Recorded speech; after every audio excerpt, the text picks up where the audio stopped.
Ouvrons notre Bible au livre d'Amos, versets 1 à 2. Amos 1 et 2.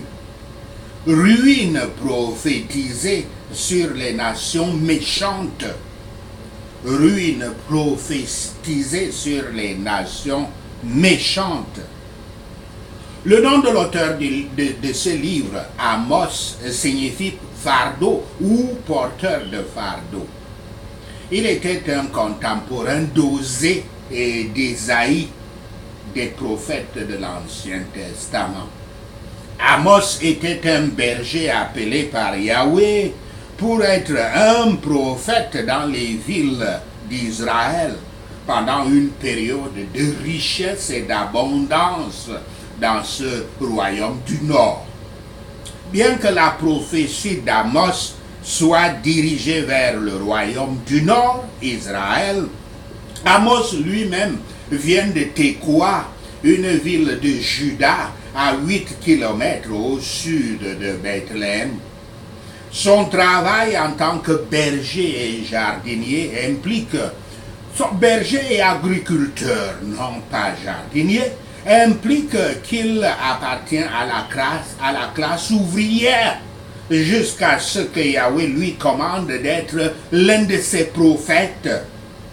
Le ministère d'Amos tombe dans la première moitié du 8e siècle avant Yahshua Christ, pendant la dernière moitié du règne de Jéroboam de 793 à 753 avant le Christ. Et Israël jouit alors d'une bonne mesure d'influence domestique et du pouvoir international qu'elle n'a pas connu depuis le règne de Salomon. Israël et Juda se sont étendus au point qu'ils englobent presque toute la terre que David et Salomon contrôlaient 2 siècles auparavant. C'est une période de conquête militaire et de prospérité économique. C'est aussi un temps d'obscurité morale. Amos représentait la justice à une époque de l'histoire d'Israël où la nation était politiquement forte mais spirituellement faible. Il a annoncé le jugement de Yahweh sur le peuple pour s'être détourné du Seigneur, pour sa cruauté envers les pauvres et pour sa vie égoïste. Dans une série de 5 visions, il a vu le jour du malheur comme étant proche. Il a averti le peuple qu'il devrait se préparer à rencontrer Yahweh. Cependant, pour ceux qui aimaient Yahweh, Amos avait un mot d'espoir. Le jour viendrait où le royaume de David serait rétabli et le peuple de Yahweh demeurerait en sécurité. Amos était donc un berger et engagé dans l'agriculture. Mais le même esprit divin avait influencé Ésaïe et Daniel dans la cour royale et Amos dans les bergeries, donnant à chacun le pouvoir et l'éloquence nécessaires pour eux. Il assure les 12 tribus de la destruction des nations voisines. Et comme elles se livraient alors à la méchanceté et à l'idolâtrie, il réprouve avec sévérité la nation juive, mais décrit la restauration de l'Église par le Messie, s'étendant jusqu'au dernier jour. Amos 1. Amos chapitre 1. Jugement contre les Syriens, les Philistins, les Tyriens, les Édomites et les Ammonites. Versets 1 à 2. Même si Israël est dans une période de prospérité, le prophète de Yahweh sait que le royaume de Jéroboam n'est pas loin de l'extinction totale après la mort du roi. Le rugissement de Sion est probablement celui d'un lion sur le point de bondir, prêt à se jeter sur Israël, sa victime. Israël s'est volontairement coupé du temple de Jérusalem et de son culte, mais c'est là que la présence de Yahweh est représentée. Une partie de ce que l'Éternel retient contre Samarie, la capitale d'Israël, c'est les sanctuaires idolâtres que le peuple a construits plutôt que d'assister, de participer au temple de Jérusalem. Verset 3. Notez que Yahweh condamne les nations, non pas pour leur faux culte. Les nations ici, ce sont des peuples païens, des nations païennes. Le mot nation dans les Écritures saintes fait allusion aux nations païennes. Donc, verset 3, notez que Yahweh condamne les nations, non pas pour leur faux culte ou leurs pratiques religieuses, mais pour leur violation des obligations qu'ils doivent aux autres êtres humains. Et dans le cas de la Syrie, sa barbarie et son inhumanité dans la guerre. Versets 9 et 11. Tyr était accusé, Tyr c'est au sud du Liban actuel, Tyr était accusé de commerce d'esclaves, mais les péchés pour lesquels elle doit être détruite et sa violation de l'alliance qu'elle a faite avec une autre nation, apparemment Israël. C'est un péché qu'elle partage avec Édom, qui est également condamné pour des violations de la fraternité. Verset 11. Édom a déjà été impliqué dans le commerce d'esclaves, mais le quatrième péché pour lequel Yahweh est en colère est comme celui de Tyr. Une violation des lois, une violation des liens familiaux. Édom est en effet le frère d'Israël, descendant des Sceaux descendant des Sceaux comme Israël est descendant de Jacob, et Isaac est le grand-père des deux. Le père des deux, du moins le grand-père des descendants des deux, descendants des Sceaux comme d'Édom. Mais Édom a longtemps nourri l'animosité envers Israël. Verset 12. Les villes d'Édom, Théman au sud et Bozra au nord, sont mentionnées pour indiquer que tout le pays souffrira de la colère de Yahweh de haut en bas. Verset Amos 1, verset 13 jusqu'à Amos 2, verset 3. Les deux dernières nations, Ammon et Moab, sont condamnées pour les atrocités commises contre les plus vulnérables, les plus fragiles et les plus démunis, les femmes enceintes et leurs enfants à naître dans le premier cas, et les cadavres dans le second. Et les Ammonites ont fait cela pour les avantages temporels, pour agrandir leurs frontières. Ils ont marché sur les faibles pour s'en prévaloir. Yahweh employait un berger, le prophète Amos, pour réprouver et avertir le peuple. Ceux à qui Yahweh donne des capacités pour ses services ne devraient pas être méprisés pour leur origine ou leur occupation. Les jugements sont annoncés contre les nations voisines, les oppresseurs du peuple de Yahweh. Le nombre des transgressions ne signifie pas ici le nombre exact, mais beaucoup plus. Elles avaient rempli la mesure de leur péché et étaient mûres pour la vengeance.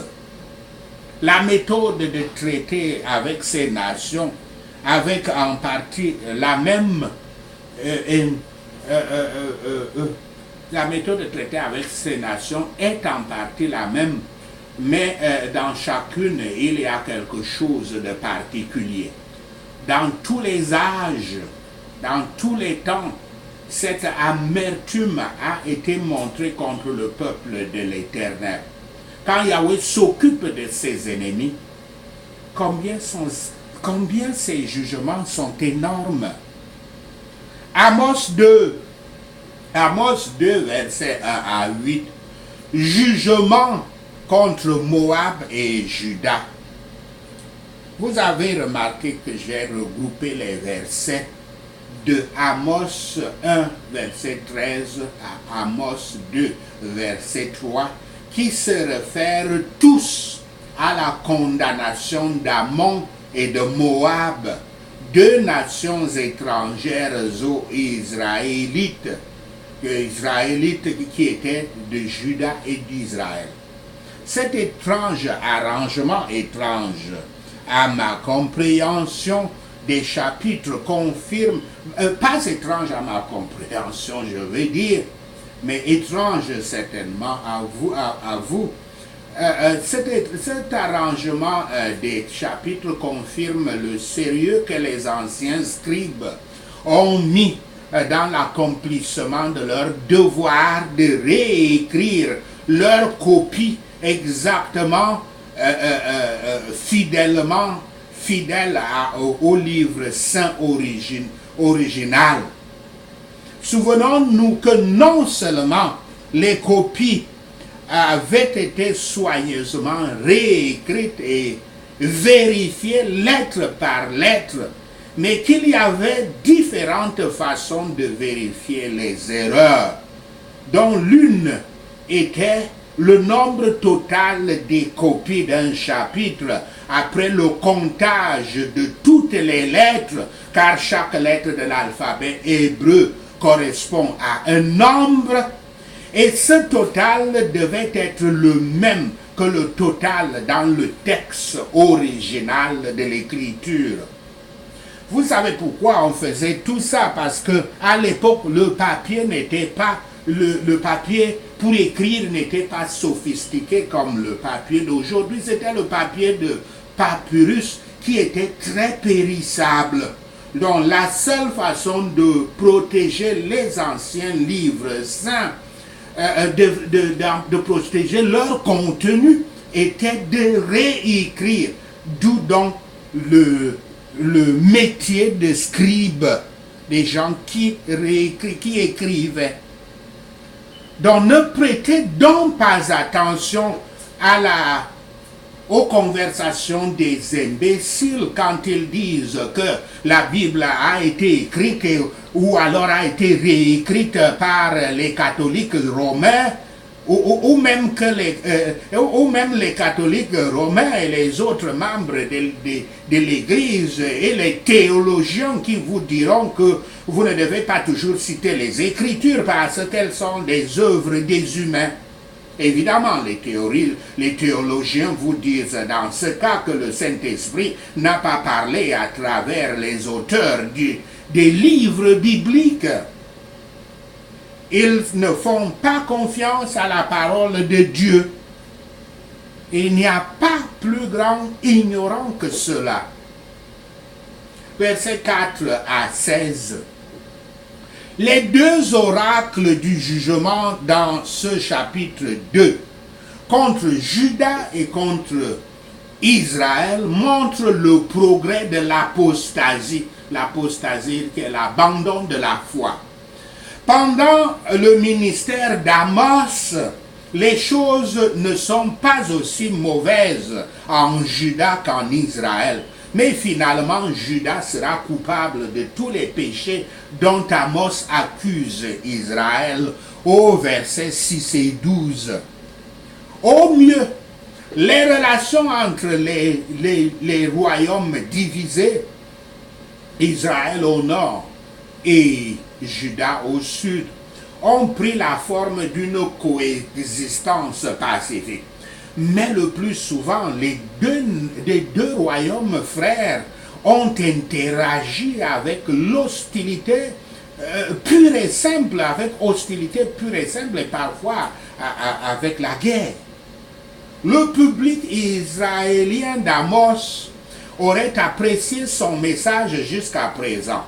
Ils auraient été heureux d'entendre les jugements de Yahweh arriver à leurs ennemis, frères environnants, heureux, et ils auraient été heureux d'apprendre que Juda allait souffrir.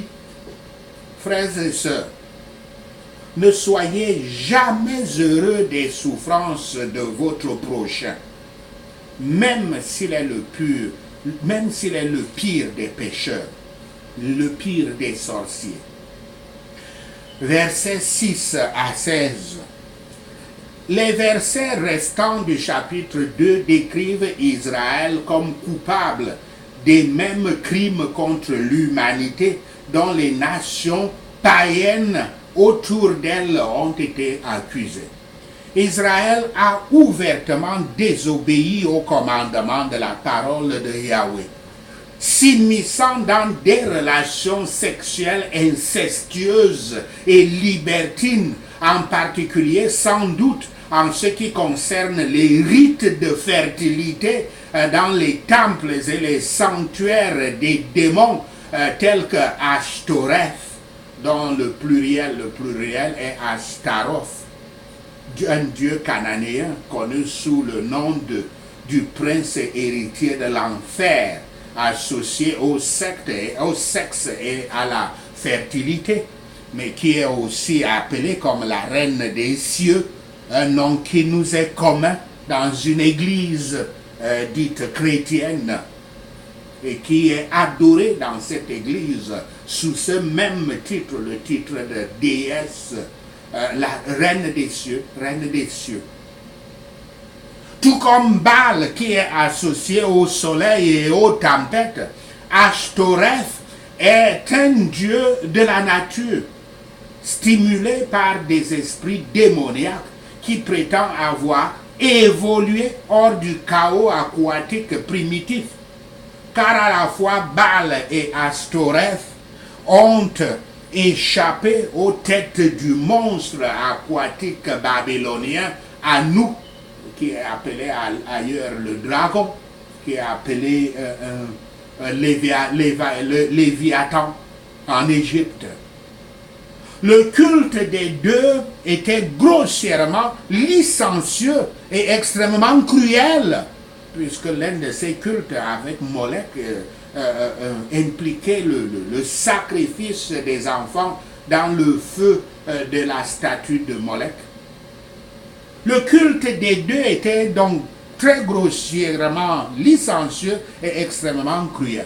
Ils étaient essentiellement équivalents à des dieux similaires dans d'autres pays, tous ayant pris naissance originellement dans la Babylone sous le roi Nimrod et se sont ensuite répandus dans le monde antique avec la dispersion des peuples. Amos représente donc Israël, il présente donc Israël comme rejetant délibérément les accusations de Yahweh. Les mauvaises passions du cœur éclatent sous diverses formes. Mais Yahweh regarde nos motivations aussi bien que notre conduite. Ceux qui traitent cruellement seront cruellement traités. Il a compté avec d'autres nations. On a compté avec d'autres nations pour les blessures infligées aux personnes. Juda est compté avec elle pour le déshonneur fait à Yahweh. Quand je dis on a compté, c'est-à-dire on a retenu avec d'autres nations pour les blessures infligées aux personnes. On a retenu Israël, mais Juda est retenu avec Israël pour le déshonneur fait à Yahweh. Judas méprisait la loi de Yahweh, mais il les a justement livrés à une forte illusion.